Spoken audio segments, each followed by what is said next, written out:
ओम शांति। आज 6 दिसंबर 2022 की मुरली में बाबा ने भिन्न भिन्न तरीकों से हमें याद की यात्रा सिखलाई है। तो जैसे बाबा ने पहले अपनी पहचान दी, और ये पहचान बाबा किस समय देते हैं? जब उसका पाठ होता है पतितों को पावन बनाने का।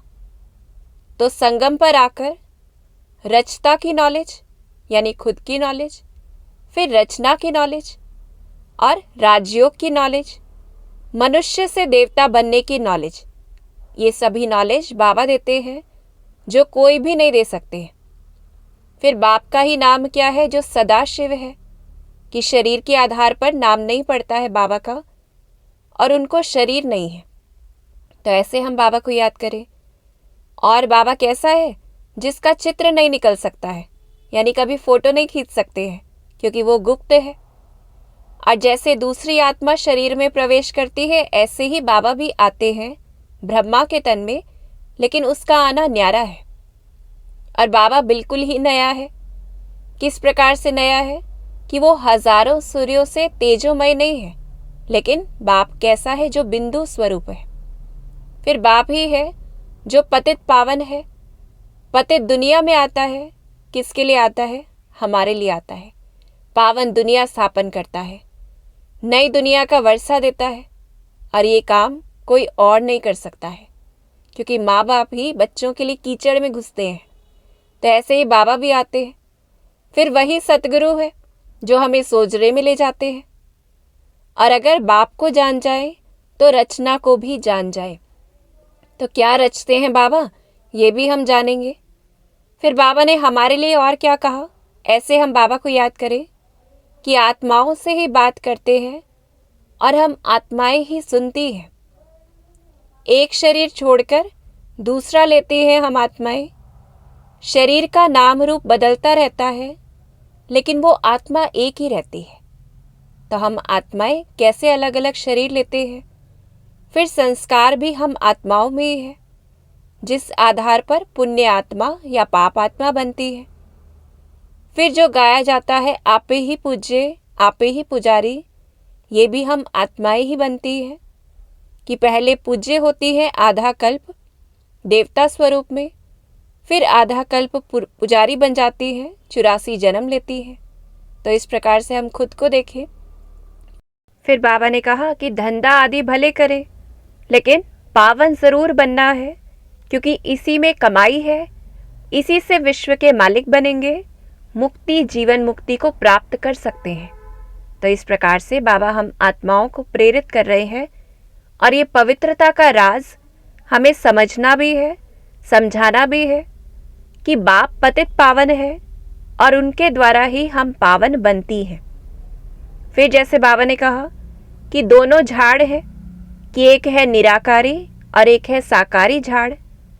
और इस समय सैपलिंग लग रहा है, यानी पुराने झाड़ से नया क्रिएट हो रहा है। और हम सभी आत्माओं को अब वापस घर जाना है।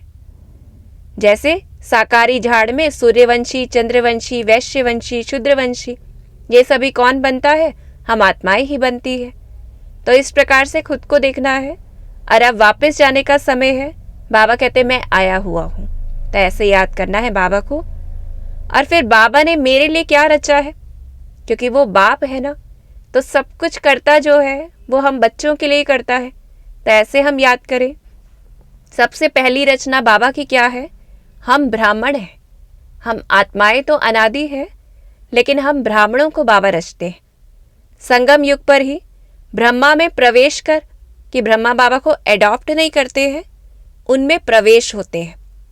उनके द्वारा हम बच्चों को एडॉप्ट करके नई दुनिया की स्थापना करते हैं।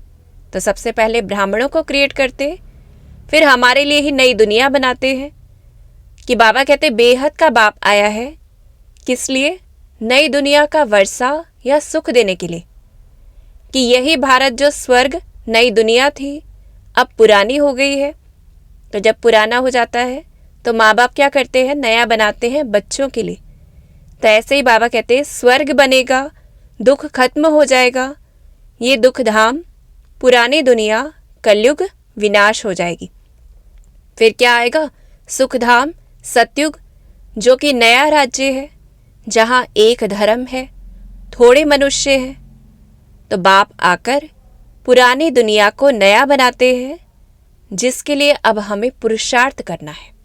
और ऐसे हम बाबा को याद करें कि हमारे लिए वो क्या क्रिएट करता है। और क्या क्रिएट करता है? वो देवताओं को क्रिएट करता है कि देवताएं निर्विकारी है, जहां कोई अपवित्र होता ही नहीं है। हमें कैसा क्रिएट करता है? जो स्वर्ग के मालिक बन जाते हैं, जो डायनेस्टी चलती है। और पुरानी दुनिया में रहने वाले मनुष्य नई दुनिया में रहने वाले मनुष्यों को पूजते हैं। तो बाबा हमें ऐसा बना देते हैं। फिर जैसे बाबा ने और तरीके बताए कि किस प्रकार से याद करना है, कि बाबा हम बच्चों को एडॉप्ट करते हैं, और जैसे माँ बाप बच्चों को एडॉप्ट करते हैं तो बच्चे कहते हैं हम तुम्हारे हैं। ऐसे ही हम क्या कहते हैं? शिव बाबा मैं आपका हूँ। जैसे ये कहे कि जिन होता है, वो दूसरा जो चिराग, जिसके पास चिराग होता है, उसको क्या कहता है? कि मैं तुम्हारा हूँ। तो ऐसे ही बाबा ने हमें अडॉप्ट किया है। तो क्या याद रखना है? हम बाबा की क्रिएशन है, तो हम बाबा के हैं। तो इस प्रकार से याद करें। और जैसे बाबा ने कहा कि ब्रह्मा बाबा के साथ शिव बाबा कहीं भी जाते, तो याद किसको रखना है? शिव बाबा को। ऐसे ही हम क्या प्रैक्टिस करें कि कहीं भी जाएं तो शिव बाबा के साथ जाएं, और फिर याद रहे कि मैं आत्मा या मैं शिव बाबा के साथ इधर गया या उधर गया, तो ऐसे शिव बाबा की याद रहेगी। फिर मुख्य आज बाबा कह रहे हैं कि यात्रा पर रहना है, बुद्धि योग ऊपर रहे नीचे नहीं। और आत्मा परमात्मा बाप को याद करे, यानी आत्मा बन के फिर बाबा को याद करना है, और ऊपर परम धाम में याद करना है। और बाबा ने इस पर भी अंडरलाइन कराया कि ये नहीं आत्माएं कहीं और रहती है, बाबा परम धाम में है, कि आत्माओं का निवास स्थान यानी हमारा घर भी वही है। तो वहीं आत्मा बन के और वहीं बैठकर शिव बाबा को वहीं पे याद करना है। फिर जैसे बाबा ने कहा अल्फ को ही भूले हैं, कि हम इतना समय तक उस अल्फ को ही भूले हैं, अल्लाह को ही, बाप को ही भूले हैं। तो धंधा आदि भले करें, लेकिन ये गुप्त मेहनत करनी है याद की, और कल्प के बाद ही हमें ये धंधा मिलता है। तो ये याद का धंधा सदा करते रहना है। फिर जैसे बाबा ने कहा कि पढ़ाई भी एकांत में होती है, तो ऐसे ही याद भी एकांत में करना है। और इस योग बल से क्या होगा? खाद निकलती जाएगी हम आत्माओं के अंदर से, सतो प्रधान बनते जाएंगे, विकर्म भी विनाश होंगे, और एक रस कर्मातीत अवस्था बन जाएगी। तो इसलिए याद पर अटेंशन देना है। फिर जैसे बाबा ने कहा कि इस संगम युग पर ही हमें ये नॉलेज मिलती है, तो दूसरों को भी बतानी है, समझानी है। और नई दुनिया के लिए हमें हर चीज़ नई मिलती है। तो पहले क्या बताना है? रचयिता बाप का परिचय। जैसे बाबा ने कहा नाम रूप देश काल उस बाप का कोई नहीं जानता है, तो हमें बताना है।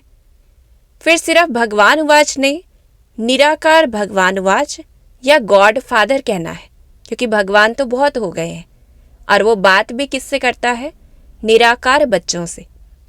और बाबा का परिचय कैसे देना है? 3 बाप का राज बताना है, कि जैसे सतयुग में एक माँ बाप होते हैं। सतयुग में पारलौकिक बाप को याद ही नहीं करते, क्योंकि वहाँ दुख होता ही नहीं है।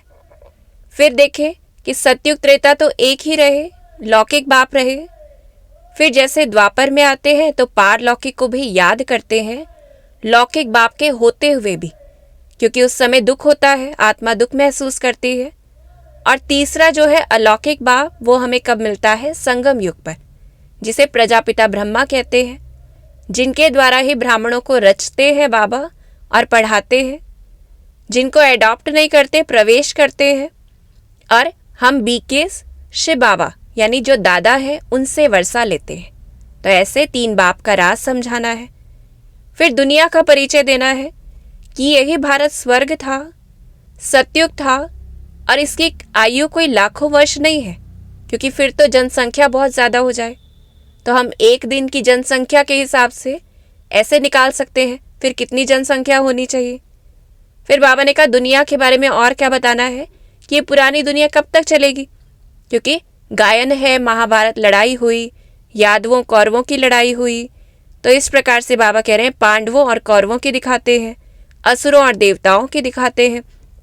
तो असल में लड़ाई नहीं हुई, लेकिन संगम युग पर हमारी आसुरी वृत्ति और देवताई वृत्ति ये आपस में लड़ाई करते हैं, और जीत क्या होती है कि हम देवता बन जाते हैं।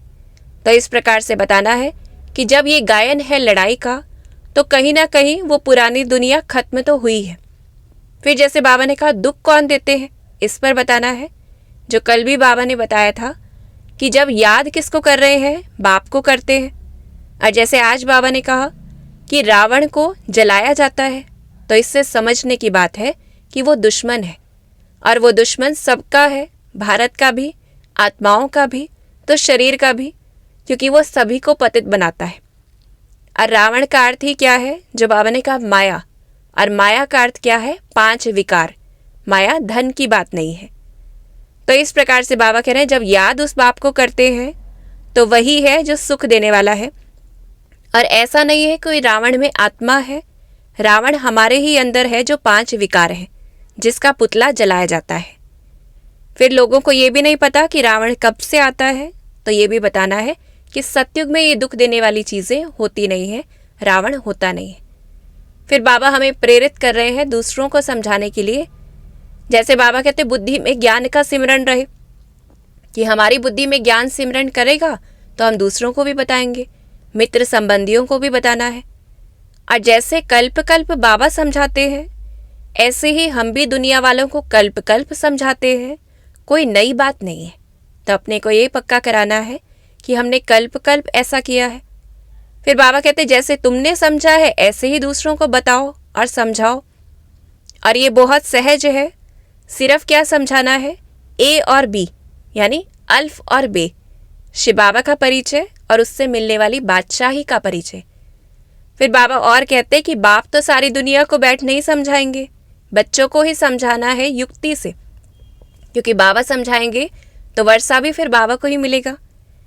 फिर बाबा कहते एक एक को अलग समझाना अच्छा है, क्योंकि इकट्ठे में 1-2 की वाइब्रेशंस जो है उस वजह से वो समझ नहीं पाते, कि एक जो है वो ज़्यादा विरोधी हो जाता है कई बार, तो इसलिए समझ नहीं पाते हैं। इस प्रकार से बाबा ने आज हमें प्रेरित किया और याद की बहुत सी पॉइंट्स दी। फिर अंत में बाबा ने हमें वरदान दिया है कि वर्तमान समय माया का प्रभाव कैसा है, जहाँ मन में नेगेटिव भाव भी आते हैं, भावना भी पैदा होगी, लेकिन और साथ में यथार्थ महसूसता भी खत्म हो जाएगी कि हम सही चल रहे हैं या नहीं चल रहे हैं। लेकिन सेफ्टी का साधन क्या है, जैसे कहें सर्दियों में हम गर्म कपड़े पहनते हैं ताकि ठंड दूर चली जाए, ऐसे ही यहाँ क्या करना है, पॉइंट लगाना है। जो बाबा ने कहा व्यर्थ संकल्प, बोल, कर्म जो भी है उसे पॉइंट लगाना है, कि जितना चला लेकिन उसी समय स्टॉप, जैसे ही हमने देखा उसी समय स्टॉप।